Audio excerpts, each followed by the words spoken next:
Roger, roger. You're good readable, just a lot of stations stepping on each other. Roger, you're good readable. What's going on, everyone? This is Sergeant First Class Ellis Noto with the Indiana National Guard, back again with another edition of the Lima Charlie podcast. I'm joined by my co-host, Sergeant First Class Robbie Schweitzer, and today we have the Indiana National Guard Marksmanship Team. Gentlemen, thank you so much for joining us here on the Lima Charlie podcast. We are so happy to have you. Could you introduce yourselves and tell us what your military job is, please? Yeah, thanks. Thank you for having us, first of all. I'm Sergeant Brian Harder with the 138th RTI. I'm an assistant supply NCO, and on the civilian side, I'm a technician over at CSMS-1. Cool. Yeah, definitely. Thanks for having us here today. I'm Captain Teuschler. I'm a commander at the Bravo Battery, the 2150. Field Artillery, of course. Staff Sergeant Peter McGovern. I'm from the 122nd Fighter Wing up in Fort Wayne, Indiana. I'm in the aerospace propulsion shop for laymen. That's basically we work on jet engines on the A-10s. Oh, wow. Nice. Wow, what a diverse group. That's really cool. So can you guys tell us, you guys all have different jobs, but you're all on the marksmanship team. Can you tell us what the Indiana National Guard marksmanship team is and what does it represent?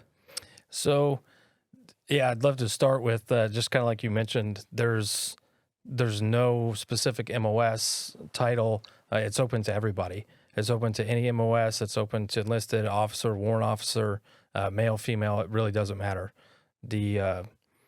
The team used to have a dedicated SARTS unit in the state, so a small arms readiness training section.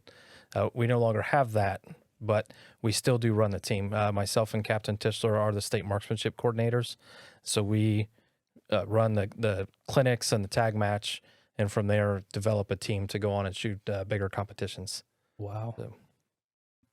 Yeah, and what we do is we have these clinics in the tag match, and we use these clinics and the tag match as like a feeder program that gets us soldiers that do well, that perform well, that have the good attitude that we desire, and the willingness to compete. And we utilize those soldiers and kind of build them into like a feeder program that we cycle through into higher level matches like the regionals and the national matches that we go to. And we have to have like a cycle of soldiers that are incoming as new soldiers, because there's a criteria that we have to meet on the teams where you have 2 old shooters at least, or no more than 2 old shooters and at least 2 new shooters that have never shot at a certain level. So we utilize these clinics and the tag match to find these new shooters, so they can join us on the regionals and national teams and so on and so forth. And when you say old shooter, sir, you're not talking about age, right? You're talking about no prior. Yeah. So like me, for not old. I'm a new shooter, right? Yes, you'd be a class. It's like a classification of experience. Yes. Oh, that's pretty cool. Yeah. How frequently do you run the clinics? Currently we have 2 clinics per year, usually one in the spring and one in the fall, and they're typically a day, maybe 2 days, depending on how much ammo we get, how many soldiers that we have that plan to attend, and what we're trying to accomplish during the clinic. Like the next clinic that we have coming up in March is a preparation clinic for the Winston P. Wilson Nationals. So this is our last chance to get our team in order and to get our rifles and our optics and our pistols shot, and make sure that our dope's still on and our optics are still good to go, and get everything finalized before we go to Nationals in April. Gotcha. So with that, I also want to add it's still open to anybody else who wants to attend. You don't have to be going to the Winston P. Wilson National Championship to attend this clinic. We do push the information out through the RTI, on the Indiana homepage, as well as the Indiana National Guard app. If you go in and type, correct me if I'm marksmanship into the groups, you'll find us, and we do put information out there as far as when the clinics are and what's going on. So, and my email is on there as well. So if anybody has any questions, they're welcome to email me. Gotcha. So other than the tag match and the clinics, how would a soldier or airman that's listening get involved in becoming a member of the team? The first step is to get your unit to let you come to a clinic. So one of the downsides is without the SARTS unit and orders and a pot of money for that, we do rely on units to allow soldiers to split train. So you have to get your unit to let you split train to come down. But if you have a desire to compete, that's really all you need. Show up with a desire and a positive attitude. And, we understand that a lot of people haven't been introduced to competitive shooting, but that's where we come in. We're going to teach you that part. So we just look for competitive, positive attitude people. Gotcha. And so if you become a member of the team, is there an expectation that you'll compete a certain number of times at a certain level, or is it just kind of like based upon what you can give? It's what you can. Like, we understand that, your unit may have something going on the month that the clinic is and you can't come. Obviously Captain Teuschler, he's a unit commander, so he can't always be there. So there is no real expectation is like, you have to be here for this or you have to be here for that. Come as much as you can. And, there is a part of that where, if you don't come to the clinics and practice, the likelihood that you're going to go shoot at nationals goes down some. Mm-hmm. But we do understand that, not everybody can make it to everything. So, like I said, and I kind of want to reiterate, it's a big thing.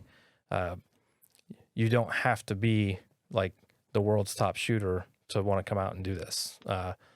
All we really want is somebody that, if you're the kind of person that like smiles in the background when you beat your kid at Mario Kart, that's who we want. Like, I want that level of competitiveness to come out. And, even if you've never shot before, we had a female come out one time who, other than qualifying at basic training, had never fired a gun of any kind. And by the time she left, she could outshoot half the team. Nice. So they're even going to accept veterinary food inspection specialists like myself potentially on the team. That's pretty cool, Sergeant. Now, you guys had mentioned the tag match earlier. What is the tag match, and what all does that entail?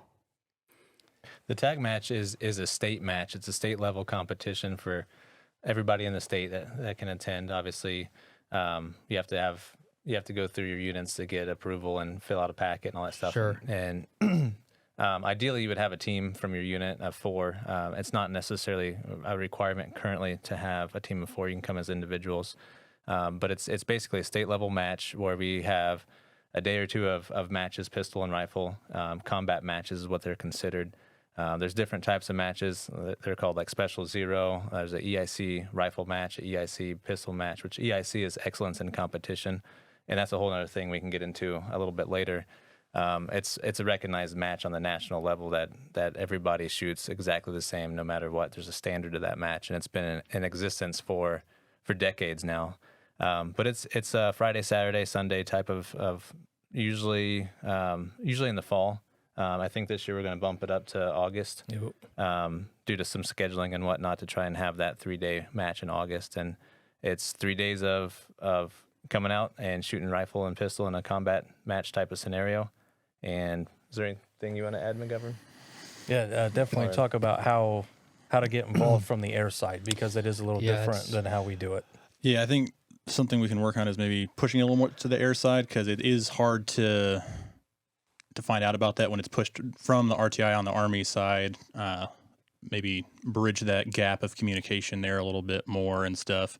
But definitely I'll try and push it out whenever that gets pushed out to all the units and stuff that we have there. I know this last year we brought 4 shooters that were down there and did quite well.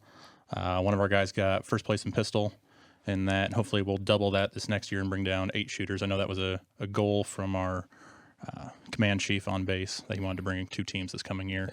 Staff Sergeant McGovern's being a little humble when he says they did a lot humble. When they did quite well. Correct me if I'm wrong. You won the tag match. Oh, wow. Yeah, I did. Okay, I did place first overall. And I think Sergeant Harder. So no big deal. Yeah, no big deal. It's a normal day for him. Okay. We did okay. Exceptionally. And Sergeant Harder had mentioned the National Guard app, but if an airman wanted to get involved with that tag match, they can probably check through the National Guard app as well. Yeah, we do have a group chat on there now for the Marksmanship Team that we've been trying to push out info for. So if you can get on there, we're supposed to be putting the clinic info on there, the tag match info, general just shooting info and updates and stuff that you can practice in your own time, because when it comes to anything with shooting, you don't just need to do it on the military time. There's lots you can do at home or on your own to prepare for that. No, for sure. Absolutely. Yeah.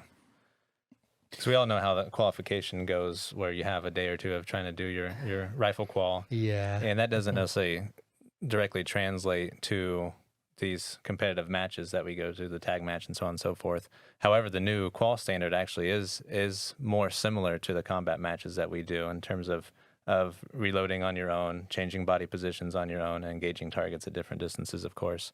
So it is more similar, but you need more than that. In typical standard, to compete at a decent competitive level, you would need to do more than just do your rifle qual, unless you're just like one of those unicorns that can just absolutely shoot accurately all the time and without any practice. But So more than 1 week in a month, 2 weeks in the summer. absolutely, Okay. absolutely, it's highly recommended. So we talked a little bit about the tag match. Can you walk us through and describe the regional and the Winston P. Wilson shooting competitions? Yeah, absolutely. The regional matches are held at Camp Perry, Ohio, the infamous Camp Perry, which is a great place to compete. You have to be able to account for a lot of wind up there and wind corrections, but it's a great place to go. It's multi-state, so each state can send a team, at least one team. Sometimes they can handle two teams, like an A team and a B team, or Alpha and Bravo team. And what they can do is what we do is it's about 3 days of matches. You get into more team. You have the same individual matches like the pistol and rifle EIC. Then they introduce like moving targets, and then they have more team matches. And it's typically 3 or 4 days of competitions from sunup to late afternoon, basically. And you're competing against other states. And if you win, if your team wins the regional match, you are invited to the all Army match at Fort Benning, Georgia, which last year Team Indiana actually won the regional match as a team for the first time in, I think, forever. I do believe it was the first time, yes.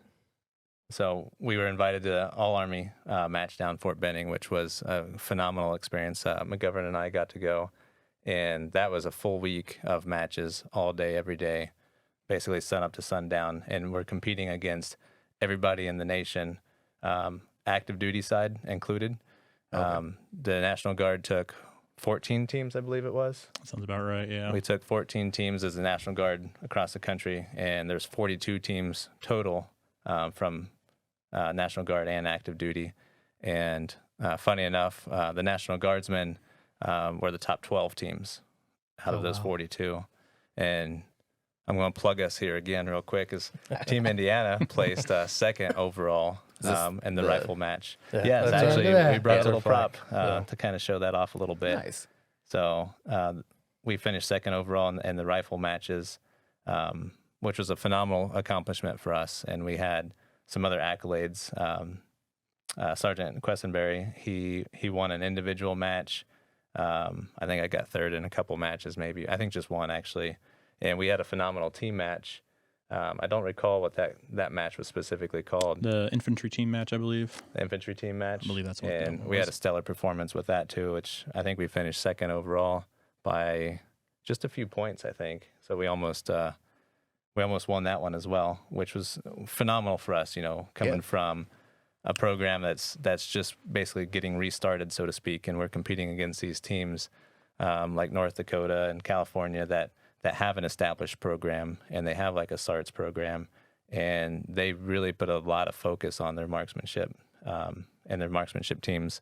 So for Team Indiana to come in there and do as well as we did is quite the accomplishment for us as a team and as individuals, and coming together, like we were talking about, having teams and whatnot, and being able to be competitive and being able to learn, having that willingness to learn and pick up stuff and from other shooters, because a lot of times, we're learning every day too. We've been shooting for a while, but that doesn't mean we know everything. There's shooters that are way better than us that are out there, and we pick their brains when we can. And everybody in the shooting community, in the marksmanship community, a really good group of people that like to share information.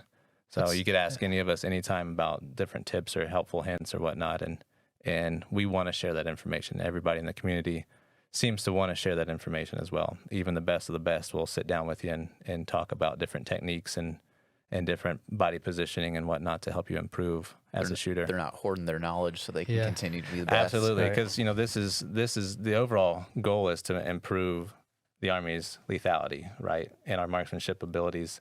So all across the Guard, everybody wants to share that information for one common goal and one common team. So I think that really helps out a lot with the attitude as well of sharing that information. Part of what makes a great teammate is the ability to recognize your shortcomings and ask somebody who is better at that particular skill set than you are to help you get better. That's a huge part of developing as a good competitive shooter. Yeah, and I think that's applicable across all teams, not even just the shooting thing. So yeah, absolutely. And even though we're on the same team, we're still competing against each other for individual accolades. So if we line up on the firing line, getting ready for a match, even though I'm competing against McGovern or Questenberry or 40 or somebody else, we still share information. We're still doing our wind calls and talking about, hey, what's your hold going to be? How much wind do you think we have? What's our direction? Like, what's the angle of the sun currently? And this, that, and the other. And we're sharing that information before the match starts and between the intervals of the match while it's happening. Gotcha. Like, hey, don't forget to do this on this distance. Use your 20-round mag instead of your 30-round mag this time, et cetera, et cetera. So we're calling that out, helping each other out during the match that we're competing against each other on. That's awesome. That's really cool. And we know last week we had state CSM, and that was one of his points. Is that's pretty being a good leader, right? Is sharing that information with your troops and working really as a member of a team. That's really great how you verbalize that. Now we have mentioned the tag match and the Winston P. What is it? Winston P. Wilson. Winston P. Wilson. Winston yes. P. Wilson match. What other opportunities to compete are there for Indiana Guardsmen? So there are civilian competitions. A lot of them happen right at Camp Atterbury that a lot of people I don't think know about. So there's 2 civilian clubs that use Camp Atterbury, Indiana State Rifle and Pistol.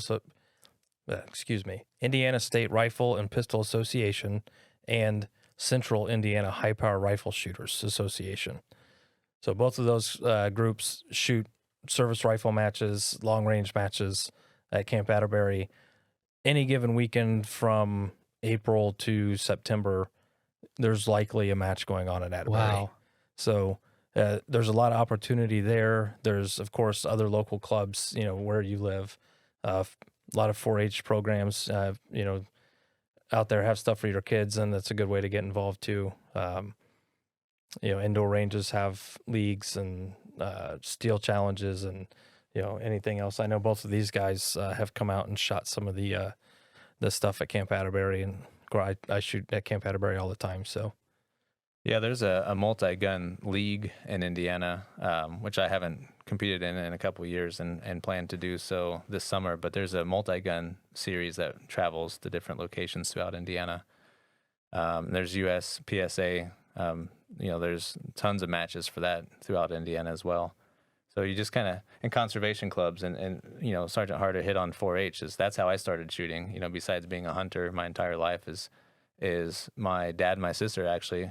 He would take us to the 4-H gun club, and one weekend or one day a week on Saturdays for like 10 weeks in a row, we'd go and shoot 22 rifles, and that's basically where I started shooting, and that's where I learned to shoot rifles was 4-H.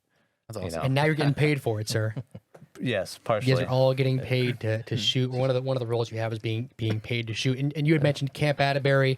You had mentioned Ohio, but you're based out of Fort Wayne, right? Because you're in the Air Guard. Is there anywhere that you guys shoot up there in that area? I used to shoot multi-gun up there. I'm not sure if we have that anymore. It's been a few years since I've done that. I know we have high power matches up there. We have USPSA out of a couple clubs around that area. I believe there was one over in Warsaw as well.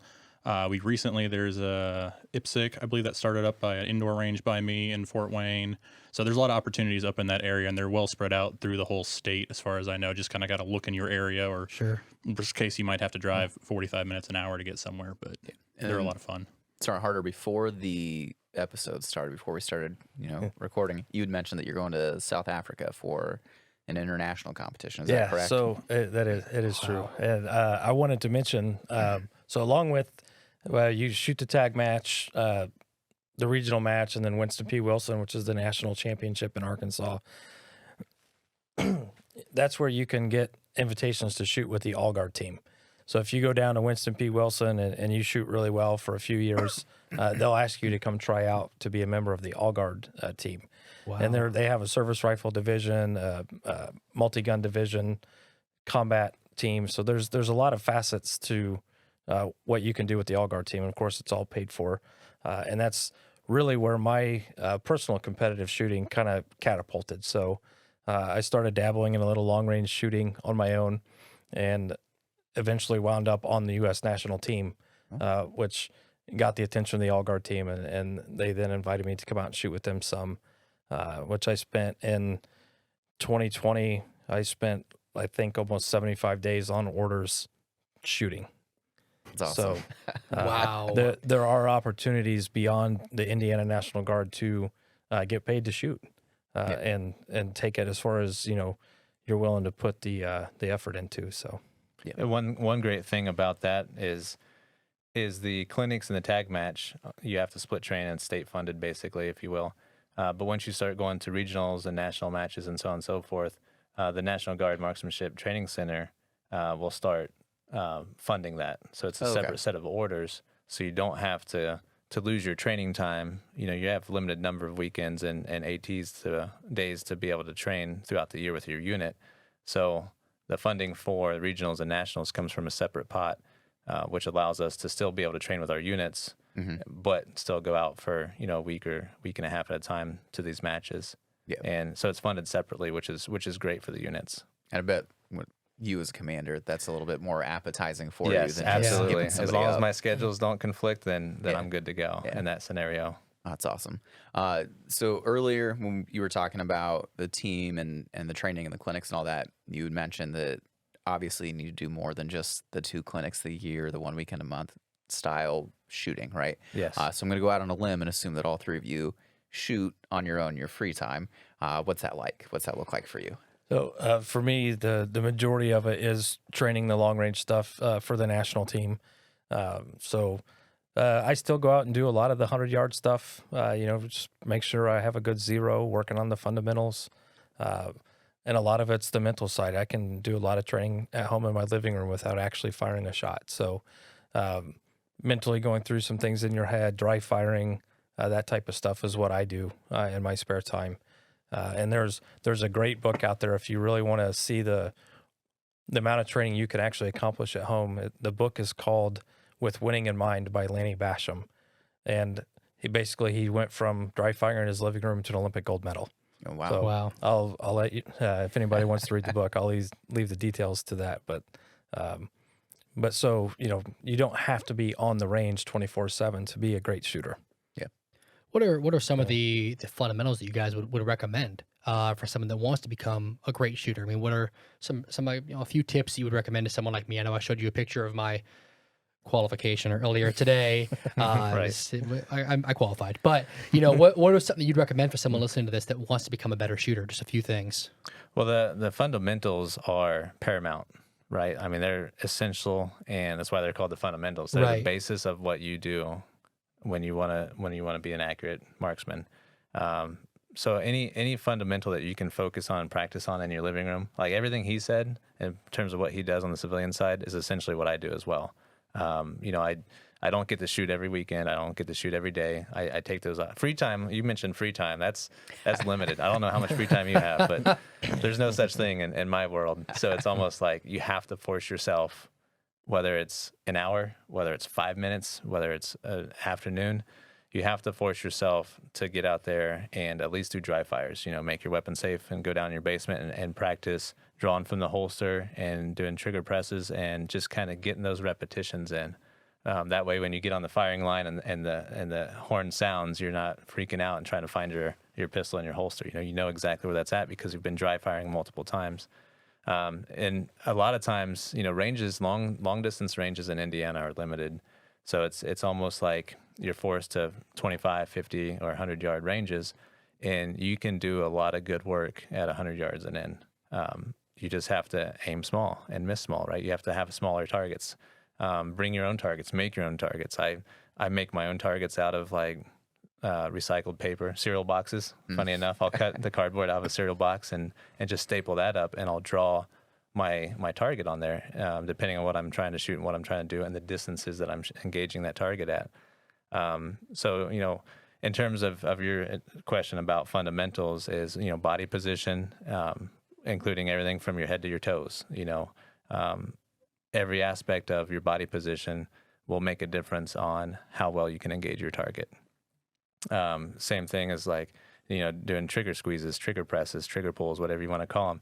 If you're nice and smooth with that trigger, then that's going to make a huge difference. So you're not being jerky. You're getting your finger placement proper. Your hand, your grip is everything on a pistol and a rifle as well. Surprisingly enough, there's a lot that can go wrong with a rifle or pistol that will throw your bullet off its proper trajectory. So the basic fundamentals that are taught by the Army are actually really good fundamentals, and they're just that. They're fundamentals. There's things that you can improve on from those bases to make yourself a better shooter. And what I do, what I add to my technique from the fundamental level may be slightly different than Sergeant Harder or McGovern, because we're built differently. We have different strengths and weaknesses physically. So there's little things that you can do to tweak those fundamentals, but the basis of the fundamental is paramount to being a good marksman. Absolutely. Gotcha. 100%. Gotcha. I do get asked a lot, when somebody asks me, about the shooting on the U.S. team and, hey, can you teach me to shoot? I get that question a lot. And the biggest thing is there's not a right way and a wrong way. You have to have this leg 6 inches from this knee, and your hand has to be, tell people whatever is comfortable for you, because being repeatable, being able to repeat what you're doing is a huge part of it. So, those mastering those basic fundamentals and being able to do that repeatedly and subconsciously is what makes a great shooter. So there's no secret, if you do this, you're going to shoot better. It's just mastering those 4 basic fundamentals and mastering them to the point where everything happens subconsciously, so that you're not thinking about, man, I hope I don't miss. I hope this doesn't hit the dirt, or man, at least if I hit the dirt, maybe the dirt will make the target go down. So, just having that basic, like he said, mastery of the fundamentals is what makes somebody, takes you from, being good to being great. So I will say too, outside of just doing the fundamentals, something that you can do is when the stuff for the tag mats gets pushed out, the matches will be in there on how they're shot. There will be the number of targets, there will be the number of rounds per match. So you can go and you can study all of that ahead of time as well, so that you're better prepared. You're not out there trying to go, wait, how many rounds do I have to put in this target in what time frame, so that you have that muscle memory. I've gone as far as even taping up in my living room small targets and having kind of a dummy set up, and then having a holster on with a gun and just dry firing and going through the motions. Okay, 2 shots here, reload, shots here and here. So that way you've kind of got that muscle memory and you're familiar with the course of fire, especially for new shooters who've never shot it before. That definitely helps kind of calm the nerves, having a little bit of experience, a little bit of preparation when it comes to some of that. That's a really cool idea, setting up a little, essentially a rehearsal and going through it beforehand. That's awesome. Rehearsals. Yeah. Key point right there. And we go to nationals or anything like that, and a lot of times the night before we'll be in the barracks and we're all reading through the matches and we're going through them together and making sure we've got it all down pretty much pat to memory, and then we'll do dry fire rehearsals night before and stuff like that. And these are matches that we've shot before. We've shot them numerous times, but we still study the matches, the course of fire, to make sure that because if there's any slight changes, and even if there's not any changes whatsoever, we still like to embed that in our memory. Mm-hmm. So it's a habit. It's a habit when we go out there on the firing line. We're not thinking through it. It's just natural. We're thinking about other things. And even on the van ride down to Arkansas, we'll study it. We'll study it weeks ahead of time as well. So that's another thing you can do to prepare yourself for matches. And it's a huge benefit. A huge part of the competition is knowing the course of fire. A lot of great shooters don't do so well because they don't know the course of fire. They get flustered and they get out of their nice, smooth thought process, and they don't shoot very well. Gotcha. So we talked a lot about shooting, about the team itself. I'd like to kind of transition a little bit into weapon systems. Can you talk a little bit about the M17 pistol and then the future weapon systems and optics that the Army is moving into? Sure. Do you want to start on that one? M17, I got a fair bit of experience with that. I've also shot the Air Force's M18. Our units had those for, I think, a year or two now. I definitely think they're an improvement over the M9. Not that the M9 was a bad firearm, but I think there was just a lot of modern improvements that could be made to it. We went from a 15-round magazine to a 17-round flush fit and 21-round extended, so you've got more capability there. We've got night sights now that are built in on those. It's cut for an optic, so in the future we can upgrade that. Oh, wow. Add a red dot to there to increase that lethality and precision on a handgun. I've been pretty impressed with them so far in my experience shooting with them. They do take a little bit of adjustment. They do feel different in the hand to an M9, but fundamentally they're very similar handguns. Its functionality is with the Beretta, you have a hammer that you have to deal with, a double action, and during the matches the initial round you have to shoot from double action only, so you have a harder trigger pull on that initial round. And with the M17 you don't have that issue. It's consistent trigger pull every single time, whether it's the first round or the last round. But there's definitely some differences between the two. The M9's been fielded since I think like 1985, so it's been around a while. It's just a bit. So I think I believe across the board in Indiana, every unit has M17s now. There might be some M9s floating around, but for the most part, even at regional and national levels, almost everybody's transitioned to the 17. I think the fact that we have the M17s at the RTI now is the indicator that the rest of the state also has the M17s. I was thinking it. I didn't want to say it, but because I think we're the last people to get them. So that's pretty cool. And I'm mostly asking this question for myself. Can you discuss a little bit more about the marksmanship clinics offered by the Indiana National Guard? So if I wanted to become a better shooter, what could I expect at that clinic? So we keep it pretty dynamic. They're pretty informal, and it's done that way on purpose because I don't want you to be intimidated or nervous or any of that. So we keep it very informal, in fact. And we put the information out. So if you want to come and you get permission from your unit to show up, that's all you need. You really don't need to bring anything other than a positive attitude. But we supply the weapons, we supply the ammo. I would recommend bringing a Kevlar and a vest. Because that's how you'll shoot competition. So sure. While we will shoot some slick, we will also shoot some with the gear on. But it's dynamic in the sense that it really depends on who shows up as to how we operate the clinic. So if the only people that show up are the ones who are getting ready to go shoot Winston P. Wilson, we're going to run it as a practice. We're going to shoot through some matches, and it may be a little more intense. When we get new shooters, we make sure that we take the time to train them because even my experienced shooters with their Chiefs 50 badges and EIC badges and distinguished badges, interesting badge you got there. Yeah, there's some benefit for him to teach a brand new shooter. Mm-hmm. It kind of helps reiterate to him those basic fundamentals that we just talked about. So depending on who we have at the clinic, kind of dictates how we run it and how, the level of training that we do. If you're brand new, we bring it down to your level so that we can build you back up. Thanks. If you show up and I saw your target, you're not a bad shooter. But we're going to start it like at a level that's appropriate and then bring you up, because I don't want you to show up and then feel like, oh, I shot terrible, I'm never going back to that. That's not what we want. If you want to compete, like I said earlier, if you have this desire to beat your kids or your nieces and nephews at Mario Kart, I have that desire. I never let my kids win at anything like that. Good lesson. Maybe I'm a bad person for that. Life lesson for me. But I'm super competitive. I want to win. I want to make a better bologna sandwich than my wife makes. That's just you always want to win. I know. I love that. So if that's your mindset, you're gonna be a great shooter. We just have to hand you the toolbox, right? So there's not like drill sergeants yelling at you with knife hands, you need to do better. No, okay. Absolutely not.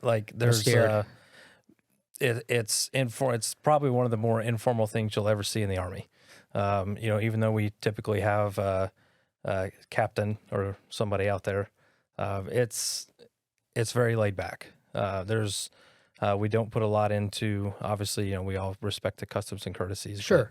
But, after those initial introductions, you're there to train and become better. Yeah, we tone it down, and you're there to learn. We're not there to stand at parade rest while he tells you, oh, you need to spread your legs and shoot this way. It's very informal. So there's no reason to be intimidated by any of it. And I'll put that out to when we have some females come out. Like I encourage that, because typically females make much better shooters than males.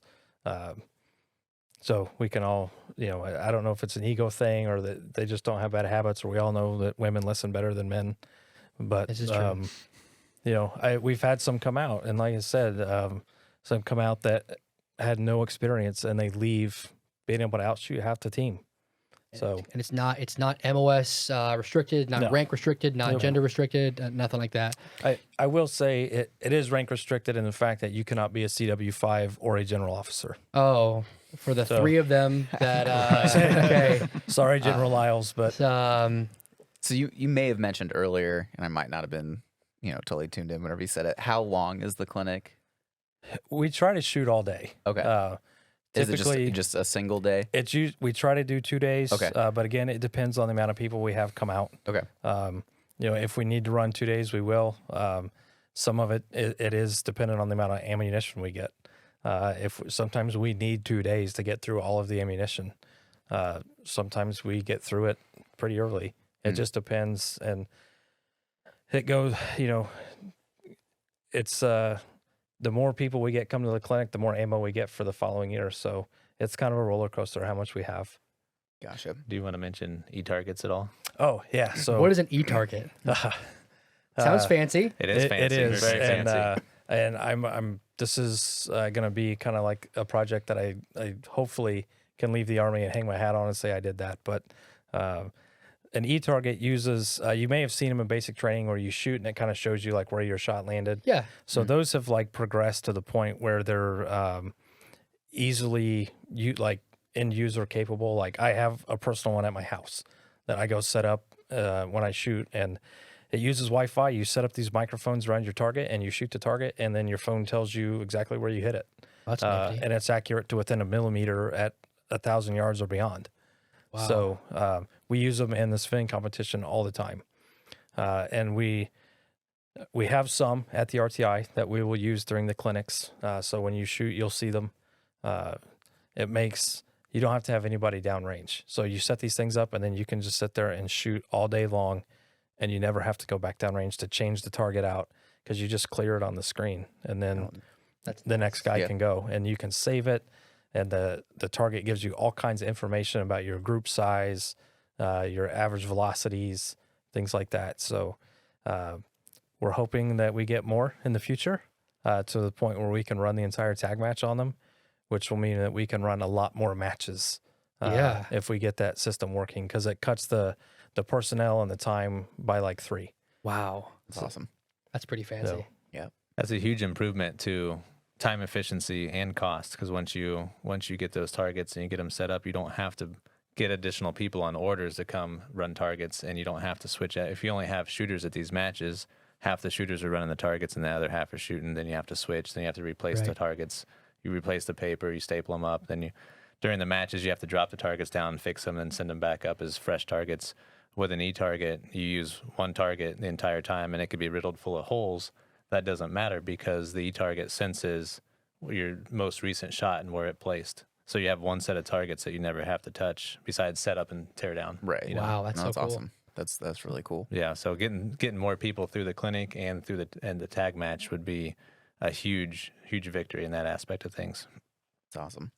So we talked the clinics. Other than the clinics, what are some other Army schools or opportunities for training that cover marksmanship, and what do they touch on? So the big ones are SAW-E, which is not necessarily marksmanship. It's more of a weapons maintenance course. So especially if you're an armorer, it's a really good one. Everything from the pistols and M4s to Mark 19s and 50 cals. So basic operation, maintenance of those weapon systems. And then you get it from there, you get into SDM, which is a marksmanship school that is open to everybody. It is not MOS specific. Anybody can go to that school. And I know that Indiana does get slots to that. Don't know how many or what units get them, but there are slots to that. So, that would be something you have to get with your unit on. But that school teaches you to shoot iron sights and optics out to, I think, 800 meters with the standard weapon system. So it gets into a little more detailed wind reading, range estimation, even using your iron sights for range estimation. And then, being able to kind of be that like marksmanship SME in your squad, right? That squad designated marksman. And even officers can go through that course so that, a unit commander can go through that course so that he understands what the capability of a squad designated marksman is, so that he can better use soldiers in that position. So aside from we talked about SAW-E, SDM, obviously everybody knows there's sniper school. Right. That one, you do have to be in 11 Bravo, and you do have to be in a paragraph in line for Bravo 4 qualification. And I can't tell you much other than that. I don't know. I've not been through Bravo 4 school. I don't know what all they do other than they teach you to shoot stuff and not be seen doing it. Oh, wow. So, and I think there's probably some different schools on the air side that McGovern can touch on. I think we've got a sniper. I think it's more of a counter sniper type school and stuff. I think that's more security forces based for our MOS specific. We do have a DM school that is run out of our base up there, kind of through our security forces. I think it's recognized by the Air Force, but I don't know if it's like a true like nationwide program. But that's a 9-day course, I believe, that they'll start up there, have some classroom days, and then go up to Fort Custer up there in Michigan and spend like a week on the range shooting. And that's kind of like an SDM course, but for the Air Force, for their security forces guys. That's pretty cool. Now we've mentioned this beautiful plaque. You have what's the Chiefs 50? Is that's what that badge is, sir? Yeah, it's a Chiefs 50. It's Chief of the National Guard Bureau's award for marksmen. It's basically like the governor's 20 tab equivalent to the national level, the Chief of the NGB's level, if you will, opposed to the tag level. So it's basically like the top. So it's the top rifle shooters and the top pistol shooters in the nation. So when I got mine, it was the top 22 rifle shooters and the top 22 pistol, and the top 6 snipers would earn this badge. So at the Winston P. Wilson, if you place in the top 22 rifle shooters, you get the Chiefs 50 badge. If you place in the top 22 of the pistol shooters in the nation, then you get a Chiefs 50 badge. Wow. It's a permanent award. You get it on your records. It stays with you forever. It's federally recognized. I think, based on my record research, this is the first one earned in Indiana in 18 years. Okay. So that kind of shows where Indiana is going in terms of the marksmanship team and shooting and whatnot. And we actually had Sergeant Questenberry. He just earned his Chiefs 50 as well at this last Nationals. So we now have 2 people in the entire state of Indiana that have the Chiefs 50 badge as a permanent award on their records. The first 2 in, like I said, 18 years, which is a great accomplishment for us. It builds recognition because people are always like, "Hey, what is the governor's 20? Yeah, what is that? What is that? Where is that?" And that's where that's a good caveat to talk about the Team Indiana and going to the clinics and the tag matches and so on and so forth. So having the Chiefs 50 now kind of makes it even more obvious and gives us more talking points to help promote. Not just coming to the clinics and the tag matches, but marksmanship and shooting skills overall for guardsmen. That builds lethality, and that helps us as an entire state of soldiers and entire nation of soldiers of being more proficient at soldiering task. So that's kind of a big accomplishment for us and recognition wise. That's awesome. Kind of to add another little plug there, when 2 to 3 years that I've been, that award was handed out by the Chief of the National Guard Bureau. Wow. So that's pretty cool. When I try to encourage, I've tried to in the past encourage unit commands, or higher to attend Winston P. Wilson, just to observe and watch their guys, and to see one of your soldiers get handed an award from the Chief of the National Guard Bureau is a huge deal. Yeah. And now Winston P. Wilson is also doing a match called the Clash of the Commands. So this is a 1-day deal, 2-person team for state-level command personnel. So like the state CSM and the TAG, or obviously maybe they can't make it, but they want as high as possible, in the state to come down and see what goes on and see the type of competition it is. And I believe they hold that match the same day as the award ceremony, so they can go down. they get a little bit of shooting in, and then they get to go see their guys or gals, get awards this award ceremony from some usually pretty prestigious people. So there is a chance for that CW5 who's listening or that general to shoot somewhere. Yes. Okay, there is one chance. Okay. At least one day. There's at least one day in the year. 1 day a year. Yeah. So my last question for you collectively is, can you talk a little bit about the role of the unit marksmanship coordinator and how they contribute to the success of the team? So and again, this kind of goes all the way back to the very beginning where we no longer have a dedicated SARTs unit, right? Which used to do a lot of that kind of stuff. You could get them to come to the range with you and help with PMI courses and running ranges, and the state just doesn't have that anymore.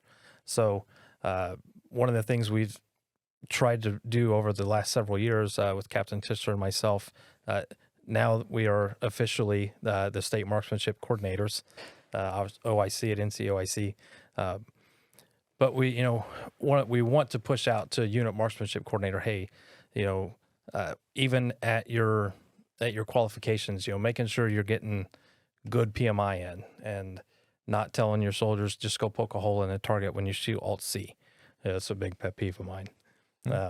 But kind of identify guys who are, or gals who are, great shooters that want to compete. Some people may be a great shooter. They may have no desire to compete. I don't want that person. Somebody may be a terrible shooter, but they want to be the next John Wick. I want that person.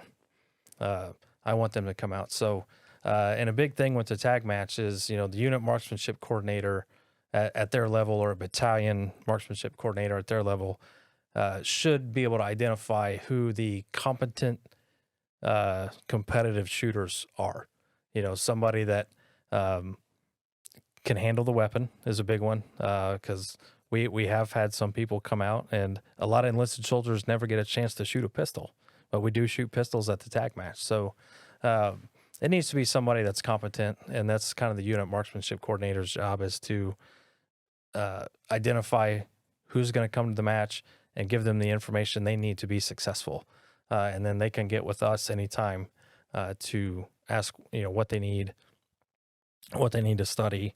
I've told many new shooters at the tag match, if you study that match program and you understand exactly the course of fire, you've already beat 50% of the shooters at the match. Wow. So the unit marksmanship guys can kind of bridge that gap between the shooter and the two of us. Cool. Another one of our big goals, not only amongst ourselves, Sergeant Harder and I, as marksmanship coordinators, but also through the clinics and the tag matches and other matches, is for us to teach people these skills and have those people take that back, have them take those skills back to their units and spread the wealth of knowledge there too, to make that unit more lethal overall, to have better, not just to have better qualification scores, which we all want, of course, but also to have every soldier capable of engaging targets, whether it's civilian side or during wartime. Is we want to bring that information home back to the unit and share that information. So train the trainer type of scenario. We're looking for shooters to go shoot, but we're also looking for people that are capable of going back to their units and teaching their soldiers that, whether it's higher or lower ranked than them, it doesn't really matter. If they're willing to learn, then McGovern can go there and he can teach. He can have a PMI class basically, and go beyond the fundamentals and teach people how to be better marksmen overall, for the sake of the U.S. Army. Increase the overall lethality of Absolutely. the DoD. And that's what we're looking for. As commander, I want my soldiers to be top notch at everything that we do, and marksmanship is something that we don't have a whole lot of time to train on. Right. In the Army. So for us to have like some hip pocket training where I can take some soldiers and teach something on the drill floor or out during a IDT week at Atterbury, or I could find that soldier that shot the tag match and say, hey, I want you to put together a session where we're going to teach these other soldiers how to do X, Y, Z. So it's spreading that wealth of knowledge and that experience, not only from us, but from everybody that comes to the clinics and tag matches. Absolutely. Awesome. I have one last question for everyone. A brief answer. What is one piece of advice you'd have for someone who's thinking about joining the military, thinking about joining the National Guard? It's a life-changing experience, and it's something if you if you want to get the most out of your life and you're willing to put some effort into accomplishing your goals, join the National Guard because you can do it. That's awesome. Sir, what are your thoughts on that? Yeah, I mean, if I had to say one thing, that's hard for one. Sorry. But if there's one thing, in my experience at least, I would say go out and talk to other soldiers. You know, you have the recruiter that has tons of great information, very helpful information, but also talk to other people that are in about their experiences, what they like and don't like, and truly understand what you're signing up for. Mm-hmm. That way, you know, I think that applies to all aspects of life. Know what you're getting into, do your homework, do your research, so you have a good understanding of what you're committing to. And you're going to learn stuff along the way, of course, but you're going to prepare yourself to be successful if you know what you're getting into. I love that. Staff Sergeant, what are your thoughts? I have no regrets about joining. It's definitely been one heck of an experience. I will say you get out of it what you put into it. Oh, of course. If you are lackadaisy, you're not putting in the effort, you're not going to get much back, and your experience is not going to be top notch. But if you are striving to be that top airman, that top soldier in everything that you do, you will get far more opportunities to go travel abroad, train with our allies overseas, whatever that may be. You will get those opportunities if you work for them. And that's really, for me, what kind of sets it apart. It's presented a lot of new opportunities, either to travel, to now shoot and get paid to do it. Yeah. You know, I work on jet engines, which is something I never thought coming out of high school that I was going to do and stuff. And I love every minute of it.